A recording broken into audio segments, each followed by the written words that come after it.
করেছেন কোতোয়ালি মডেল থানার ওসি মোহাম্মদ শিবিরুল ইসলাম। তিনি বলেন, এই ঘটনায় অভিযুক্ত আসামি আবু সাইদকে গ্রেপ্তার করে আদালতের নির্দেশে কারাগারে পাঠানো হয়েছে।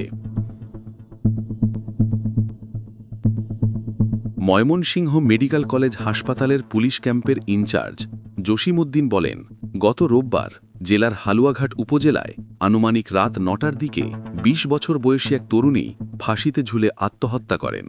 পরে রাতে হালুয়াঘাট থানা পুলিশ মরদেহ উদ্ধার করে হেফাজতে রাখে।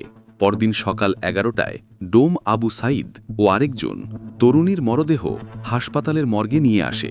আসার পর চাবি নিয়ে মর্গে মরদেহ রেখে চলে আবার চাবি দিয়ে চলে যায়। তিনি বলেন, পরে আধ ঘণ্টা পর আবারও আবু সাইদ ও তার সঙ্গী এসে চাবি নিয়ে মর্গে ঢুকে ধর্ষণ করে সেখানে ঘুমিয়ে পড়েন। পরে মর্গের কর্তব্যরত ডোম এসে মর্গ অন্ধকার দেখতে পেরে লাইট জ্বালায়। এই সময়